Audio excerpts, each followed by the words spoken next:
Il a été un acteur de premier plan de l'histoire militaro-politique de notre pays de novembre 82 à août 83, date de l'avènement de la révolution burkinabé dirigée par Thomas Sankara.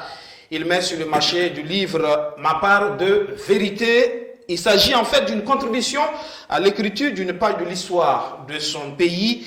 Mais voilà, l'œuvre à peine sortie suscite beaucoup de polémiques liées donc à la part de vérité de l'auteur sur le leader de la révolution burkinabé. Vous l'aurez compris, l'ancien président du Faso, Jean-Baptiste Ouédraogo, est dans le fauteuil blanc de votre rendez-vous politique Surface de vérité. Bonsoir. Bonsoir. Merci de répondre à notre invitation. Je suis à votre disposition. Visiblement, le livre, c'est déjà une rupture de stock. Malheureusement, oui. Ça reste un livre très attendu. C'est un livre très attendu et je crois qu'il va contribuer à éclairer une bonne partie de notre histoire. Ok. Comment comprenez-vous la colère de la jeunesse, cette jeunesse qui, à travers ce livre, a l'impression que c'est un livre qui vient porter un coup au mythe Thomas Sankara? Est-ce que vous comprenez cette colère? Moi, je la comprends très bien. Je la comprends très bien dans la mesure où Thomas Sankara est présenté comme une icône. Et à partir du moment où on pense que cette image-là est écornée, ben, ça peut rendre furieux cette jeunesse qui ne jure que par lui. C'est tout à fait normal. Mais je pense qu'il y a aussi eu une certaine incompréhension dans cette emballée, dans la mesure où la communication peut-être n'a pas suivi, parce que ce que ma part de vérité voulait transmettre comme message, ce n'était pas du tout celui-là, ce n'était pas du tout écorné l'image de Thomas Sankara. Au contraire, il était placé sous un triple objectif. Le premier objectif, c'était de rendre témoignage par simple devoir de mémoire, un témoignage historique. Ça, c'est le premier point. Le deuxième point, ma part de vérité est toujours destinée à relater des faits vécus, tant par moi que par beaucoup d'acteurs et beaucoup de population de notre pays. Et cette relation concerne uniquement le conseil de salut du peuple, c'est-à-dire conseille ma propre gestion du pouvoir d'État. Pas celle de la Révolution. Pas celle de la Révolution. La Révolution n'est pas du tout impliquée dans ce que j'ai écrit pour l'instant. Et comme vous le savez, le capitaine Thomas Sankara et moi, nous étions les acteurs principaux, les deux principaux acteurs de ce régime. Donc, naturellement, vous ne pouvez pas parler de votre gestion sans parler de Thomas Sankara. Ça, c'est tout à fait normal. Donc, il faut simplement que cette jeunesse sache que l'objectif, c'est juste retranscrire les faits historiques et les faits de gestion qui ont eu cours sous mon mandat de responsable de ce pays. Et la troisième partie, c'est justement pour dire que ma part de vérité est en quelque sorte une autoflagellation de moi-même. Ah bon? Parce que c'est une autocritique. Parce que j'ai été plutôt sévère envers moi qu'envers les autres. J'ai assumé toutes les responsabilités, la plupart. J'ai l'impression que vous étiez beaucoup plus sévère envers Thomas Sankara qu'envers... Ah oui, mais c'est ceux qui n'ont pas lu le livre peut-être. J'invite donc les uns et les autres à lire sagement ce livre. Ils découvriront beaucoup d'autres choses. Et il y en a qui trouveront que finalement, c'est moi qui me suis autoflagellé. D'accord, on va en revenir au fait, mais déjà, il y a aussi la question du timing. Certains se demandent pourquoi maintenant? Pourquoi pas avant? Pourquoi pas après? Pourquoi maintenant? Eh bien, les gens qui me connaissent savent très bien que ça ne pouvait pas être avant, dans la mesure où Il s'agit de relater des faits historiques. L'histoire ne s'écrit pas en 2 ou 3 jours, ni en 2 ou 3 mois, ni en 2 ou 3 ans. Pour une personne qui veut retracer l'histoire, il lui faut du temps. Ça, c'est le premier point. Le deuxième point, il ne faut pas oublier aussi que moi, je sortais d'une certaine situation très affligeante, très difficile que j'ai vécue. Et il s'agissait pour moi de me reconstruire une certaine vie professionnelle. Et ma préoccupation a toujours été de reprendre ma main, de reprendre ma profession de médecin. Et pour ce faire, il a fallu que je me soumette à un stage de recyclage et à trouver comment m'insérer dans la société et pouvoir travailler. Donc, tout ceci explique le fait que ce livre a mis du temps. Et en plus de tout ceci, il y a quand même le devoir de réserve qui m'empêchait de révéler certains faits. Et le moment aujourd'hui, il est opportun parce que pour certains Burkinabés, le livre arrive à un moment où la jeunesse justement a besoin de modèles, de repères. Et ce repère-là, pour eux, c'était Thomas Sankara. Et donc, quand un livre vient quelque part comme un coup de poignard, c'est incompréhensible. Mais je ne vois pas où se trouve le coup de poignard. Moi, je parle d'autoflagellation. Ce coup de poignard, c'est moi-même aussi. Moi, je l'ai reçu. Parce que notre régime a échoué. Si vous vous rappelez bien, notre proclamation était très claire. Et les objectifs du CSP également très clairs. Nous devions rester au pouvoir 2 ans, pas plus de 2 ans. Et les principaux objectifs que nous nous sommes fixés, c'était d'abord de remettre de l'ordre dans la maison. Et ça devait commencer par l'armée. Après l'armée, c'était l'État. Et ensuite, nous devions voir maintenant tous les autres secteurs. Et en fin de course, nous avions un dernier point qui était intitulé « Cheminement vers une vie constitutionnelle normale ». Ça veut dire que nous n'avions pas du tout la prétention de rester longtemps au pouvoir. C'était bien défini, 2 ans. 2 ans, pas plus. Donc, je ne comprends pas, personnellement, je ne comprends pas ce qui nous est arrivé. D'accord. Venons-en donc aux faits. Ma part de vérité, comme je l'ai dit, pour une bonne partie donc, de la jeunesse burkinabé, c'est un livre à charge pour régler des comptes. Vous dites que ce n'est pas le cas. Absolument pas le cas. Parce que justement, d'abord, vous êtes revenu, vous avez fait une sorte de retour sur l'histoire, bien avant votre gestion. Vous avez parlé notamment de Maurice Yameogo, et là, on pourrait retrouver un thème du genre. Sous Maurice Yameogo, il y avait une sorte de manque de vertu, de gestion quelque peu gabégique et patrimoniale, l'autoritarisme agressif. C'est ce que vous dites dans le livre. Mais oui, et je le confirme, effectivement. Cela fait partie de l'analyse que nous avons faite lorsque nous avons pris le pouvoir. Nous avons remis sur le tapis la gestion de la Haute-Volta jusqu'au 7 novembre. Et nous avons compris que tous les régimes pouvaient être passés au peigne fin. Et à partir de ce socle maintenant, nous devions construire la nouvelle Haute-Volta que nous voulions. D'accord. Il y avait également, après CESERBO et son CMRPM, le Comité militaire de redressement pour le progrès national. Et CESERBO, vous dites, c'était une politique aussi répressive. Elle fut répressive en ce sens où les syndicats ne diront pas le contraire. Il y a eu beaucoup de crises sociales sous le CMRPN.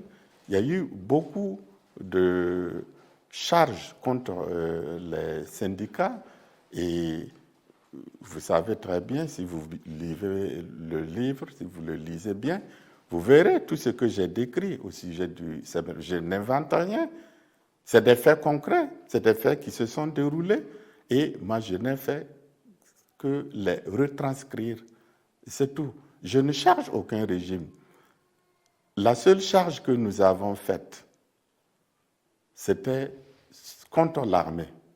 Nous avons trouvé que de 1960 à 1982, les militaires avaient passé le plus de temps au pouvoir.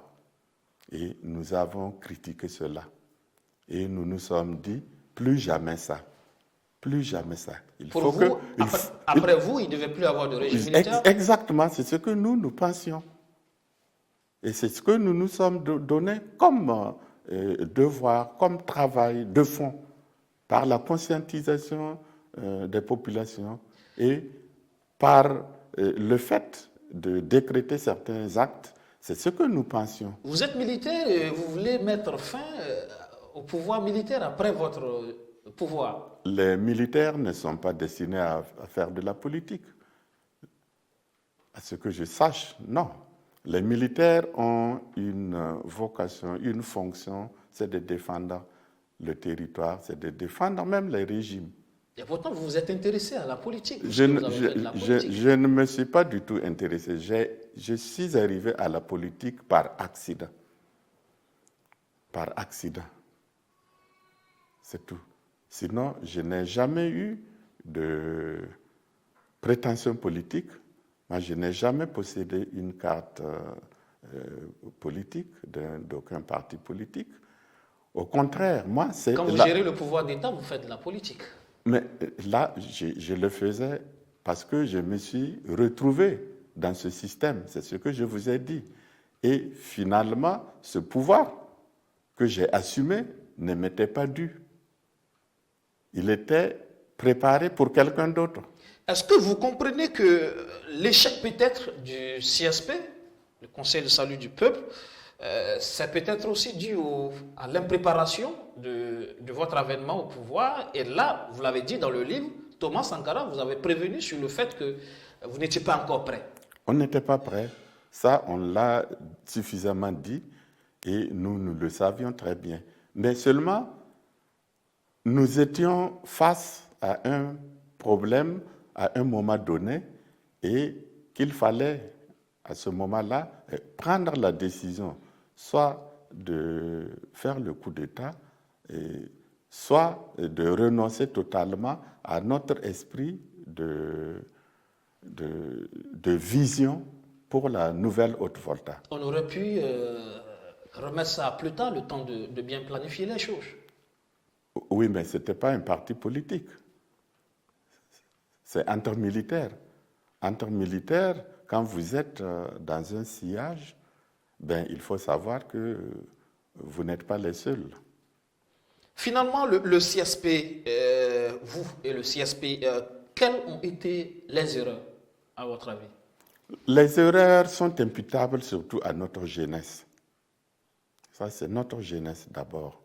Et la plupart des acteurs n'avaient pas de formation politique. En dehors de Thomas Sankara, je n'en connais pas qui était franchement versé dans la politique. Donc, notre principale erreur, la première erreur, vient de ce moment-ci. Et en plus, maintenant, nous sommes laissés embarquer dans les idéologies. Il y avait les progressistes. Non, les progressistes, c'est venu, c'est plutôt, ça, c'est un clivage que moi j'ai entendu bien avant. Sinon, avant, on ne parlait pas de progressistes. Le mouvement dans son ensemble aspirait à une transformation de notre pouvoir d'État, de la façon de gérer, de la façon de conduire le pays. Donc ça, même en soi, c'était plutôt un devoir de patriotisme qui s'imposait à l'époque. Et à ce moment-là, ben, nous étions considérés comme des progressistes, c'est sûr. Vous avez le pouvoir, comment se fait-il que vous n'avez pas réussi justement à taire les problèmes d'ego pour effectivement voir les choses dans la même direction? Les problèmes d'ego, nous n'avons pas pu les poser parce que justement, il y avait les civils qui avaient pris en charge une bonne partie de ce pouvoir, une bonne partie, par personne interposée. C'est ça qui a nui quelque peu à l'harmonie de notre mouvement et aussi à la cohésion de notre mouvement. Parce que dans ce mouvement qui était, j'allais dire, presque hétéroclite, vous aviez des gens très très versés dans la politique, qui avaient des alliances avec des partis avant-gardistes, et puis vous aviez le lot maintenant de la troupe qui ne savait pas très bien ce qu'était la politique. Et donc, dans ce fouillis de personnes, il n'y a que les plus lucides, les plus éclairés et les plus aptes à la politique qui pouvaient tirer leurs épingles du jeu. Dans votre autocritique, dans votre bilan de gestion, au-delà des problèmes d'organisation, de structuration, c'est aussi des crimes. Lesquels, Donc, par notamment, exemple? on parlera de la mort du colonel Nézien, Madame Guier. Mais j'en parle c'est sous votre responsabilité. J'en parle dans mon livre. Tout à fait. J'en parle dans mon livre.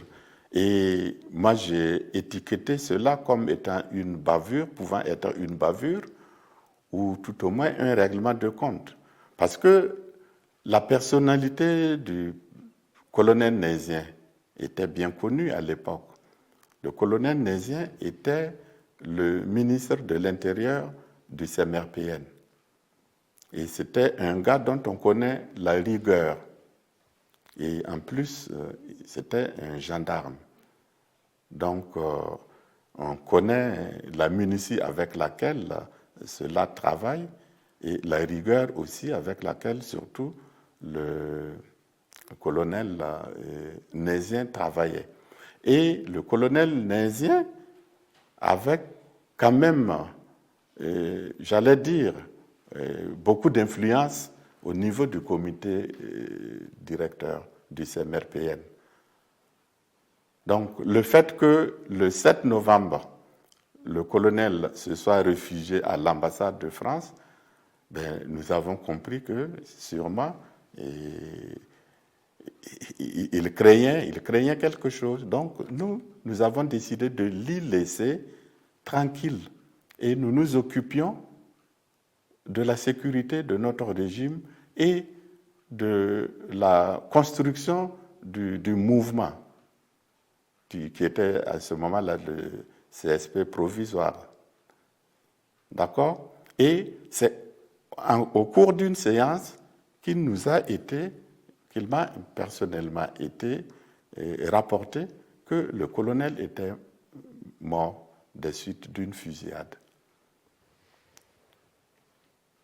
Voilà comment moi j'ai appris la mort du colonel Nézien. Alors que moi je le croyais toujours à l'ambassade de France. Mais on dira que c'est sous votre responsabilité. Oui, mais je l'assume. Je l'assume. Moi j'ai juste envoyé quelqu'un constater les faits. Et lorsque cette personne est revenue, nous avons décidé de faire mener une enquête. Et la responsabilité de cette enquête a incombé au chef d'état-major général des armées, qui était le colonel Sommeil-Orient Gabriel. Mais finalement, cette enquête a été classée sans suite. Pourquoi? Moi, je ne sais pas. Je ne sais pas. Moi, c'est ce que je sais que je vous dis. D'accord. Alors, on reste toujours dans le livre. Vous parlez de faits que vous racontez sur votre gestion du pouvoir d'État. Mais là, on ne peut pas s'empêcher de voir quelque part quand même une sorte de haine viscérale contre Thomas Sankara. déjà au CSP. C'est Thomas Sankara, vous dites, qui est à la base quelque peu de l'échec, vous pouvez le dire, de votre programme d'orientation politique, avec notamment comme outil politique la LIPAD, la Ligue patriotique pour le développement. Vous parlez justement avec cet outil de désinformation, d'intoxication, de diffamation. Non, ce que j'ai dit dans mon livre, mais a été dit par beaucoup d'autres auteurs. Cela est une réalité, parce que le capitaine Thomas Sankara avait des acquaintances avec le PAI, avec la LIPAD et avec beaucoup d'autres groupes. Ça, c'est connu. Donc ça aussi, ce sont les faits. Ça, c'est des faits réels. Et pour ne pas, je n'ai pas parlé de la révolution, mais vous avez vu, juste après nous, mais comment les choses se sont éclaircies. Tout est devenu subitement clair. Donc, alors, dans votre livre, justement, à la page 76, vous dites c'est un programme d'action aussi simple et aussi réaliste, parlant du programme justement du CSP, aurait pu être réalisé dans les limites des 2 ans n'eussent été les improvisations et le comportement populiste en aucune façon générateur de mutation profonde d'un Thomas Sankara entouré le jour d'adulateurs prompts à vanter ses mérites et à acclamer ses éloges, et la nuit d'une horde d'idéologues et de stratèges se réclamant tantôt de Tirana, tantôt de Pékin ou de Moscou, mais toujours s'identifiant tous au communisme.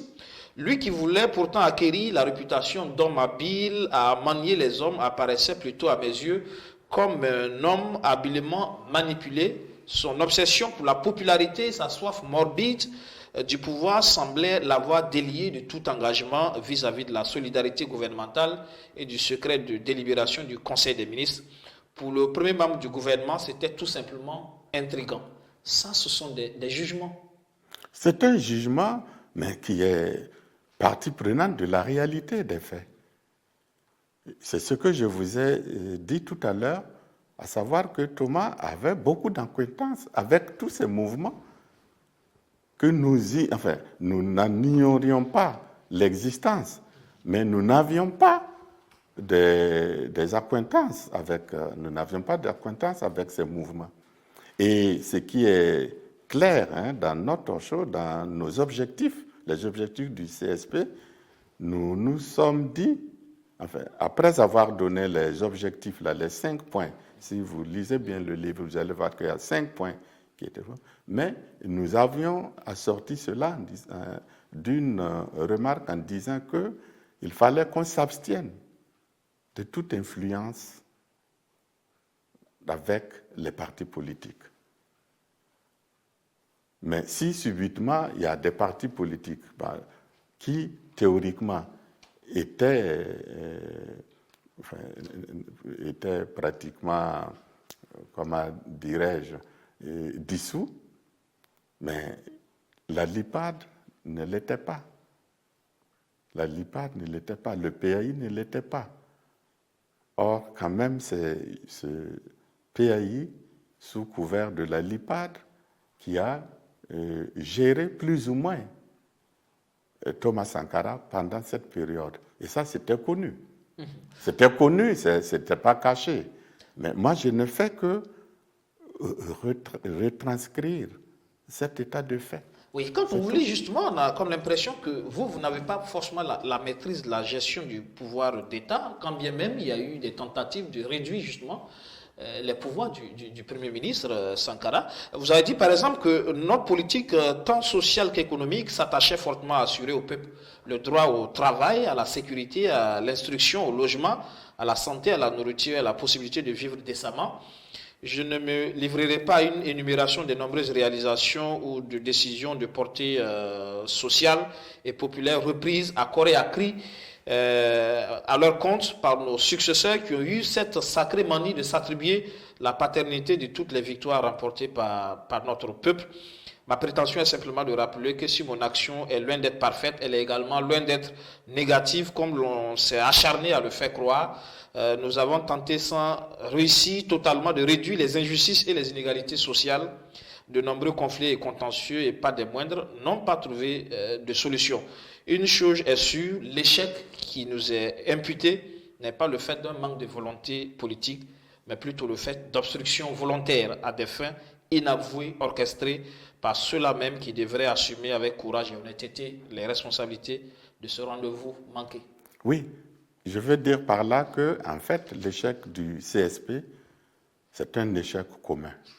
C'est tous les principaux acteurs du CSP qui en partagent la responsabilité. Moi, je n'étais plus au pouvoir parce que si on continue sur cette lancée, je serais amené peut-être à parler de la révolution. Mais je ne veux pas le faire pour l'instant. Peut-être dans le tome 2. Dans le tome 2. Et cela, les choses seront beaucoup plus claires. Mais là, ce que j'attire simplement l'attention des lecteurs sur cette façon de faire qui avait déjà cours pendant ma gestion du CSP. Et ça aussi, à l'époque, si vous lisiez les journaux, mais vous les auriez perçus. C'était clair, que ce soit dans les meetings, que ce soit dans les écrits souterrains, comme les tracts, etc. Mais tout était perceptible. C'était franchement de la nuisance, c'était de la pourriture à l'époque. Vous dites justement que les difficultés du CSP ont commencé avec la nomination de Thomas Sankara comme Premier ministre. C'est bien ça. Et effectivement, c'est à partir de cet instant, vous dites que l'ouragan politique va s'emparer du pays, entraînant délire verbal, diplomatie souterraine, parallèle et tortueuse, actes d'indiscipline notoire et bien d'autres hauts faits hystériques. Pourtant, tirant les leçons des malheureuses expériences des régimes constitutionnels de 70 et 78 qui ont volé en éclats du fait d'une cohabitation impossible, le CSP s'est évertué à mettre des garde-fous pour assurer une cohabitation en douce entre le président et le Premier ministre. Malheureusement, ça n'a pas réussi. Ça n'a pas réussi. L'échec, c'est ça.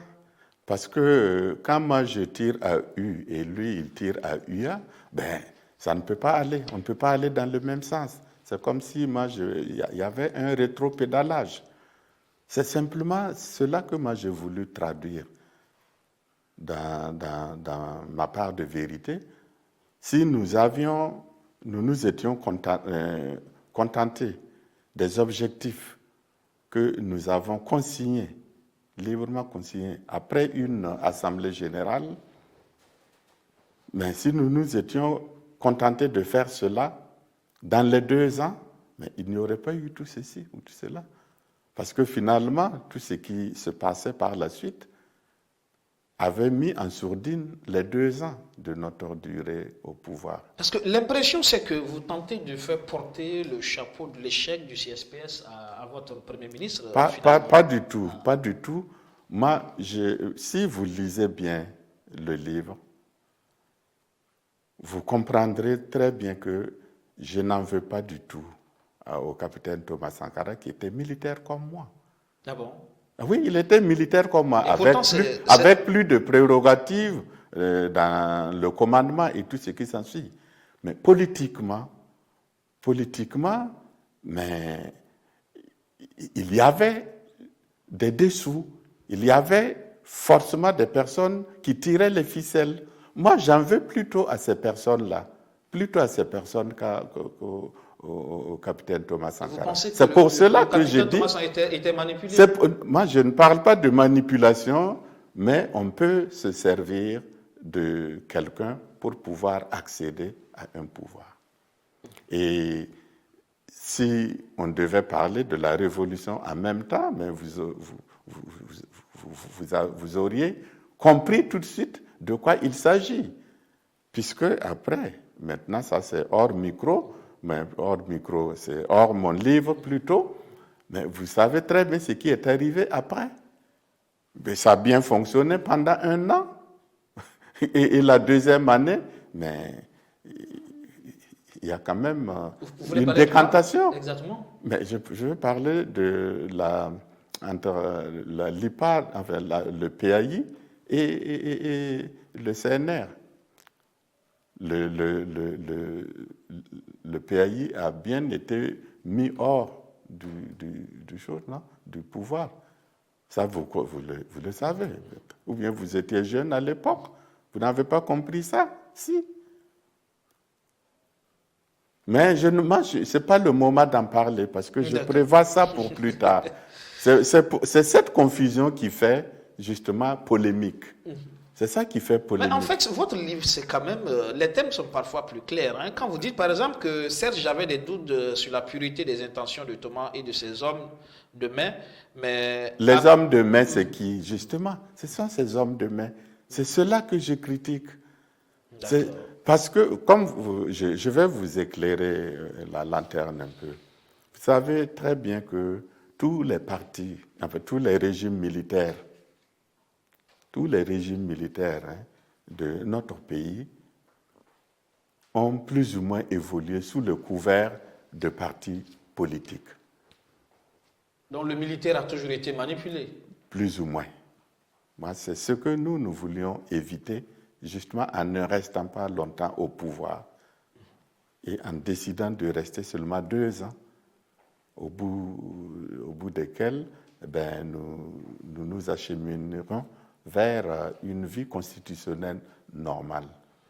Ça, c'était notre objectif premier. Est-ce qu'en même temps, justement, en 2 ans aussi, vous n'avez pas été peut-être trop ambitieux en mettant à la fois des objectifs de restructuration de l'environnement politique, mais aussi des objectifs de développement? Non, non. Les objectifs de développement, on ne peut jamais finir de le faire. Mais la réorganisation de l'armée, on n'a pas besoin de 2 ans pour le faire. La réorganisation de l'État, on n'a pas besoin, les institutions, on n'a pas besoin non plus de 2 ans pour le faire. Le programme de 2 ans, mais c'était largement suffisant.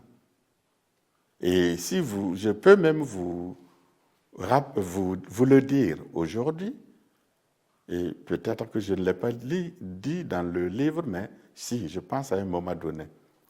Thomas Sankara, à un moment donné, a trouvé même que 2 ans, c'était long. Il fallait aller au-delà de 2 ans? Non, c'était long. Donc il fallait abréger. Donc ça veut dire que je n'étais pas le seul à penser que 2 ans suffisaient pour mettre de l'ordre dans la maison et se retirer dans les casernes. Le politique, justement, et le militaire, justement, cette cohabitation, cette double casquette, finalement, on va dire que jusqu'à aujourd'hui, l'armée continue d'être politisée. Vous avez l'impression qu'aujourd'hui, l'armée est moins politisée qu'avant? Elle est plus politisée qu'avant. Nous voulions, avec le retour dans les casernes, éviter que l'armée ne soit politisée à outrance. Vous comprenez? Parce que les civils font la politique sans armes. Si les militaires font de la politique avec les armes, ça devient dangereux. C'est pour cela que, après le 17 mai, au mois de juin, lors d'un de mes discours, j'ai dit qu'il fallait absolument que l'armée retourne dans les casernes. Et que si par hasard il y a des militaires qui sont piqués par le virus de la politique et qu'ils veulent absolument faire de la politique, mais qu'ils empruntent la voie légale qui existe. Il suffit de demander une disponibilité, ou bien carrément on pouvait démissionner de l'armée. Et à ce moment-là, on laisse l'uniforme militaire, on laisse les régiments militaires, on descend dans l'arène et on compétit avec les civils à armes égales, c'est-à-dire sans armes. Les armes à armes égales, là, c'est les arguments politiques. Ça, je l'ai dit dans mon livre. Donc, ça veut dire que moi, j'étais outré de vivre, de voir que notre armée s'acheminait vers une sorte de pérennisation au pouvoir. Et ça, je ne voulais pas. Ok. Alors, à l'époque aussi, vous avez quelque peu dénoncé l'ingérence de certains pays comme la Libye. Pour vous, Thomas Sankara s'est appuyé sur la Libye justement pour prendre le pouvoir. Je n'ai pas besoin de dire ça. Et malheureusement, le colonel Tamini n'est plus de ce monde, paix à son âme. Après le 17 mai, il y a eu beaucoup de commissions ad hoc. Il y a eu des missions à Pau. Les missions ont recensé des armes en provenance de Libye qui sont venues par le Ghana. Et si vous vous rappelez, peut-être que je n'ai pas parlé de cela dans le livre, mais il y a eu même une prétendue manœuvre militaire entre la Libye et le Ghana. Vous avez déjà vu ça dans votre vie? Pourtant, il y en a eu. Il en fut question. C'était quoi? C'était simplement pour faire venir des armes. Et effectivement, nous avions reçu plein de documents provenant de notre ambassade du Ghana, provenant du Togo, et qui faisaient cas de l'arrivée massive de toutes ces armes. Nous avons remis tous ces dossiers-là entre les mains du colonel Tamini. C'est un autre cas. Donc, dire que la Libye a été partie prenante de la conquête du pouvoir par Thomas Sankara, c'est une lapalissade. C'était connu. Et si votre mémoire, enfin, le livre vous le rappellera, si vous étiez trop jeune à l'époque, Radio Bardaï se trouve où? Au Burkina. Bardaï, c'est au Tchad, au nord du Tchad, pratiquement à la lisière entre le Tchad et la Libye. Il y avait une radio là-bas, animée par les Libyens, qui appelait le soulèvement populaire au Burkina Faso, en Haute-Volta. Si je n'ai pas écrit ça, c'est que je n'ai pas rempli tout à fait ma mission. Mais comme vous me posez des questions, je D'accord. Dans le même temps, justement, vous reprochez cette ingérence, ce rapprochement. C'est aussi une question idéologique, voilà, dans laquelle vous ne vous inscrivez pas. Mais en même temps aussi, vous étiez beaucoup plus proche du Félix Houphouët-Boigny, qui avait aussi de l'ingérence dans les affaires du Burkina. À l'époque, non. À l'époque, le président Félix Houphouët-Boigny n'avait aucune ingérence en Haute-Volta. Absolument pas. Absolument pas. Il a fallu même, ils étaient plutôt inquiets.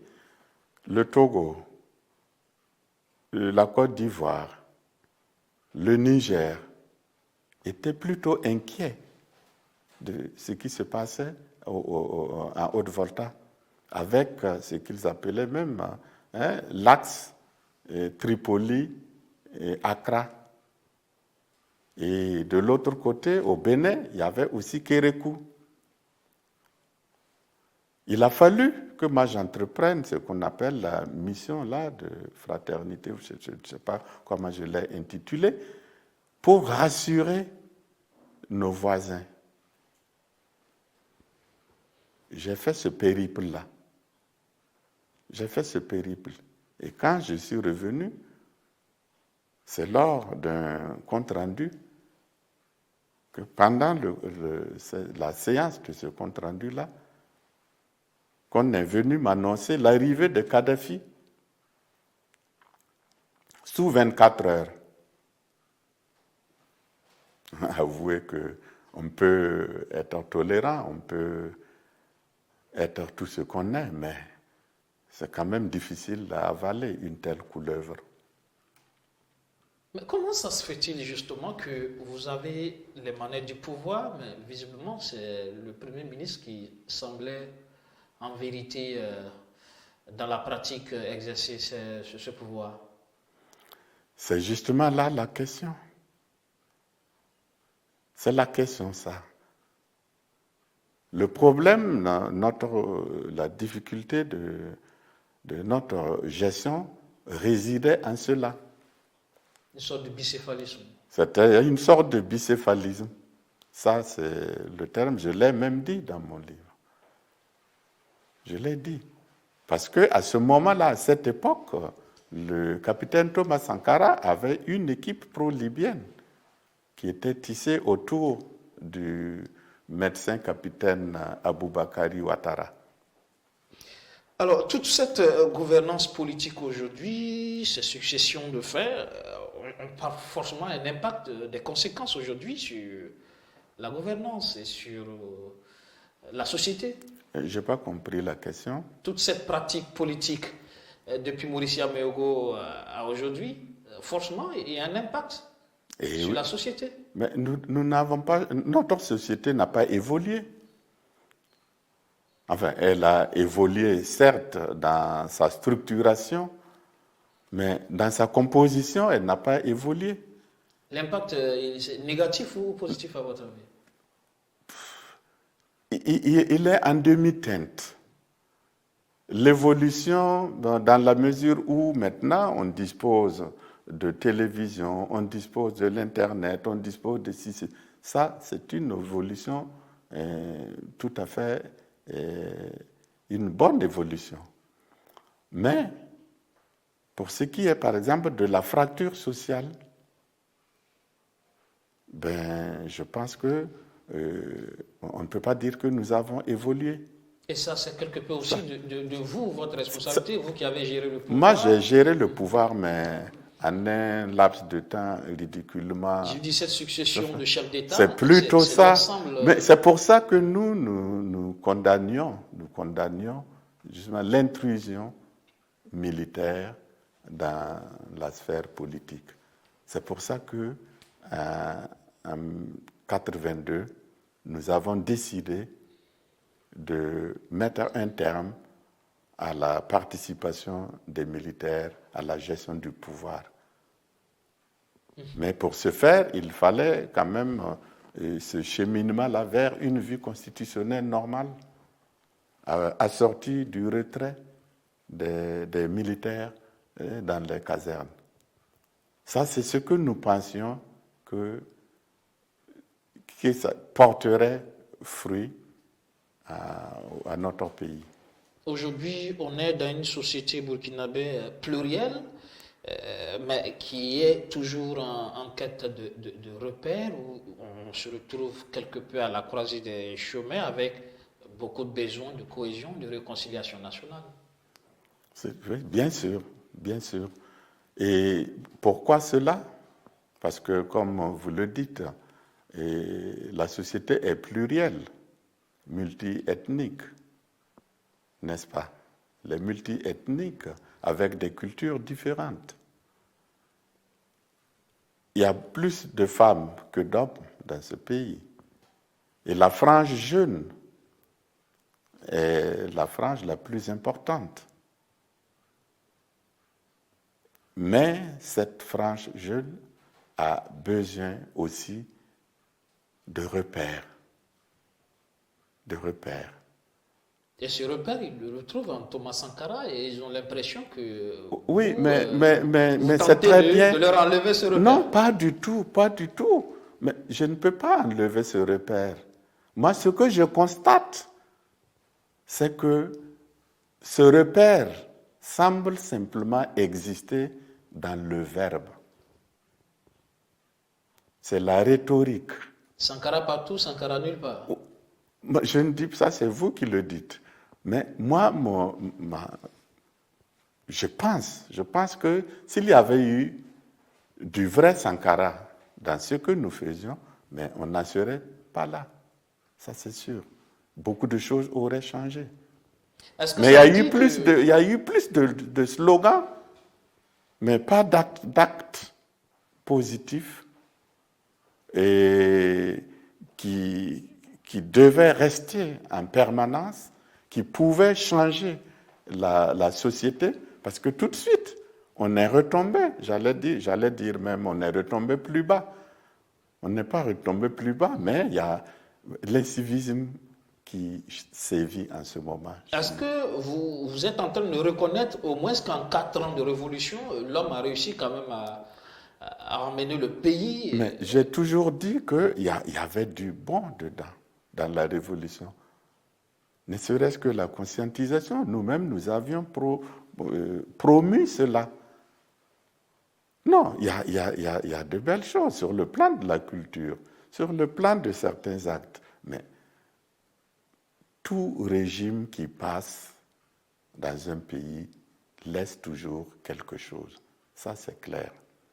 Maintenant, le problème, c'est de pouvoir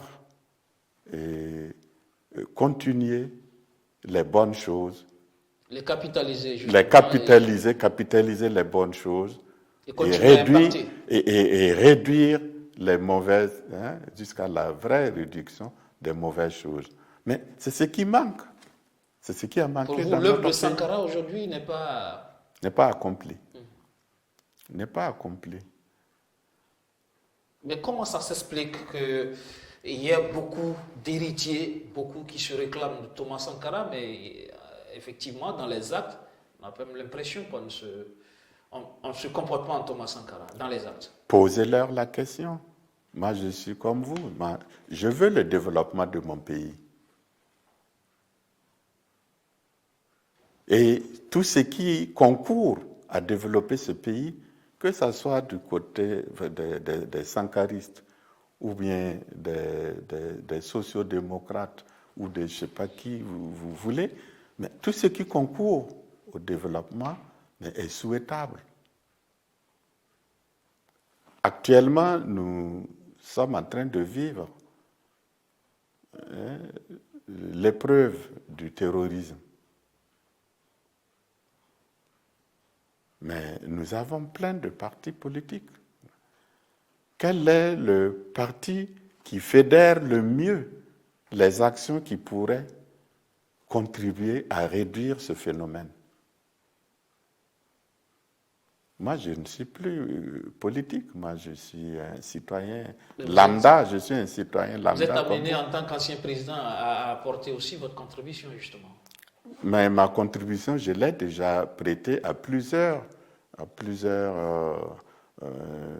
étapes, à plusieurs moments de la vie de notre pays. J'ai participé au Collège des Sages et qui a débouché sur une journée nationale de pardon qui ne semble pas avoir réussi, puisqu'on est pratiquement jour. Bon, j'ai tenté à un moment donné, quand l'article 37 faisait des vagues, mais j'ai tenté de faire une sorte de médiation. Donc ça veut dire que j'ai cherché à m'impliquer. Et récemment aussi, sous la transition, avec ce coup d'État manqué, mais je me suis impliqué. Donc ça veut dire que je tente de rester au-dessus de la mêlée et de faire quand même le devoir qu'on peut attendre d'un ancien chef de l'État. Moi, j'essaie de le faire. Mais il peut être compris, il peut être incompris. Ça, maintenant, ce n'est plus de mon fait. Est-ce que ce livre, Ma part de vérité, ne vous met pas dans la mêlée, finalement? Ah, pas du tout, absolument pas. Absolument pas. De quelle mêlée? Non, pas du tout. Moi, j'apporte un éclairage historique des faits vécus dont la compréhension est nécessaire à la frange jeune, à la postérité. L'histoire ne s'arrête pas. Non, l'histoire n'a pas commencé avec la Révolution. L'histoire de notre pays n'a pas commencé avec la Révolution. L'histoire de notre pays ne s'arrête pas avec la Révolution. L'histoire de notre pays n'a pas commencé avec Thomas Sankara. Et l'histoire ne doit pas s'arrêter après Thomas Sankara. Thomas Sankara reste dans l'histoire même. Il reste dans l'histoire, mais comme beaucoup tant d'autres. Il reste dans l'histoire. Maintenant, il faut savoir puiser ce qui peut contribuer à nous fédérer, à asseoir un socle pour une nation burkinabé. Il faut absolument qu'on puisse puiser ça de tout ce qui est passé. Et c'est Que toutes les leçons, il faut tirer des leçons de tout ce qui s'est passé dans notre pays. Et c'est ce socle qu'on a du mal. Ce socle, on a du mal à le faire. Mais comment ça s'explique? Pourquoi aujourd'hui la société a du mal? C'est l'intolérance. L'intolérance y participe pour beaucoup, l'intolérance. Et il faut absolument qu'on se dise qu'on ne peut pas se développer dans cette situation, dans cette atmosphère d'intolérance permanente où on croit que tous ceux qui lancent des idées le font pour, je ne sais pas, pour telle ou telle raison. Ce qu'il faut pour que ce socle soit préparé, édifié et construit, il faut absolument que nous nous asseyions, que nous fassions table rase du passé. Il faut qu'on fasse table rase du passé. Sans oublier les douleurs. Justement, pour faire table rase du passé, il faut s'interroger justement sur les douleurs. Il y a eu beaucoup de victimes dans ce pays, beaucoup de victimes. Et une victime vaut une autre. Toutes les victimes se valent. Il faut absolument qu'on s'asseye autour de la même table, qu'on fasse table rase du passé, qu'on cherche ce qui peut nous amener à fédérer nos forces pour vaincre, bien sûr, ce sous-développement-là, pour vaincre aussi le terrorisme. Et cela ne saurait se faire que si il y a une certaine cohésion, une certaine solidarité, un certain don de soi à ce pays. Parce que ce pays a besoin d'être construit. Il a besoin de forces qui viennent de tous les sens. Et pour ce faire, il faut qu'on s'entende. Actuellement, tout le monde parle de réconciliation. Mais personne ne propose un schéma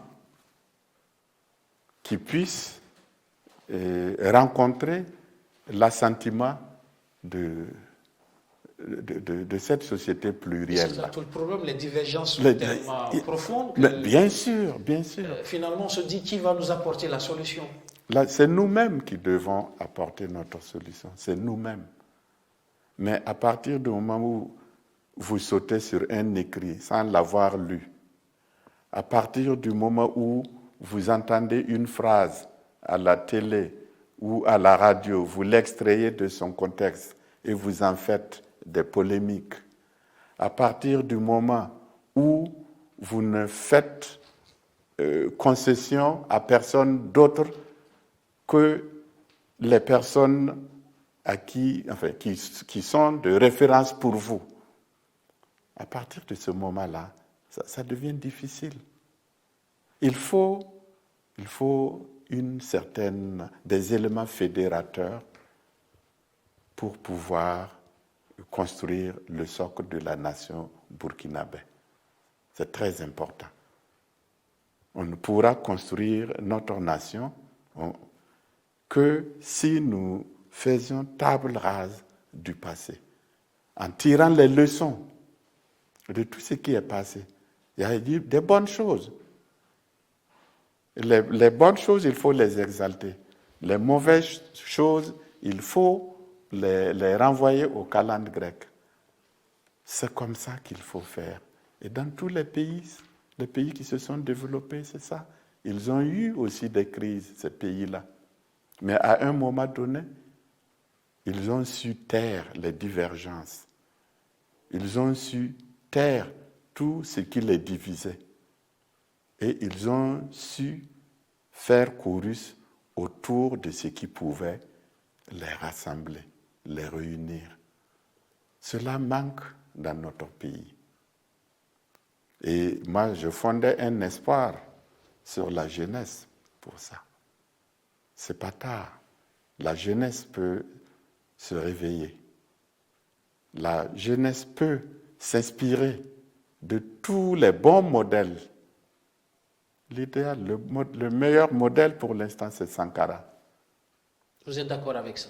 Mais je ne l'ai jamais nié. Non. Le meilleur modèle pour l'instant, c'est puisqu'il y a des pays qui s'en inspirent. Il y a des pays qui s'en inspirent. Pourquoi chez nous, on ne s'en inspire pas? Est-ce par incapacité? Pourtant, il y a des partis sankaristes dans le pays. Pourquoi? Je pense qu'il faut absolument savoir raison garder. Il faut absolument qu'on s'interroge sur notre devenir pour savoir ce que nous voulons faire, où nous voulons aller, et à partir de ce moment-là, nous nous rendrons compte qu'il faut forcément s'asseoir autour d'une table, autour de la même table. Et à la dédicace de ce livre, j'ai partagé quelque peu une idée avec le présentatoire. Et j'en ai parlé déjà avec beaucoup de journalistes, avec d'autres personnes. Pourquoi cette réconciliation-là ne commencerait-elle pas avec tous les protagonistes du 7 novembre, du 17 mai, du 4 août, du 15 octobre, et pourquoi pas le dernier putsch, le 16 septembre. Pourquoi pas? Réunir l'ensemble de ces acteurs. Il faut au moins je ne sais pas. Il faut, pourquoi pas, oui. Pourquoi pas? Il faut oser. Les acteurs sont encore là. Ils sont encore là, mais il ne faut pas attendre qu'ils partent avant de faire ça. On va créer ce plateau. Créer ce plateau et vous allez voir, je pense que ça peut... Vous viendrez? Ah, mais je serai le premier. D'accord. Je serai le premier. D'accord. Non, absolument. Je pense qu'il faut tout tenter. Il faut absolument qu'on relègue le passé, on oublie ce passé-là. On ne peut pas oublier complètement. Mais au moins qu'on en parle simplement pour donner des leçons. Ça devient un travail d'effort sur soi-même. Exactement. Merci. Il faut que nous, en tant que... les politiciens d'abord, et ensuite nous autres qui sommes là pour les aider, il faut que ça soit vraiment un apport d'énergie, un apport de force pour construire, pour édifier le socle du nouveau Burkina. Le socle du nouveau Burkina construit. Merci de nous avoir accordé ce temps d'émission. Eh bien, c'est moi qui vous remercie. Je ne suis pas, moi je suis une personne pas très loquace. Je préfère écrire, mais bon, si vous arrivez à m'attirer sur un plateau, ben, je dis aussi ce que je pense. Merci encore une fois. Merci. Merci. Mesdames, Messieurs, ça sera tout pour ce numéro de Surface de Vérité. Avec nous, Jean-Baptiste Ouedraogo, ancien président du Burkina Faso, qui a mis sur le marché du livre Ma part de vérité. Excellente soirée sur la chaîne de Cône de Défi. Bonsoir.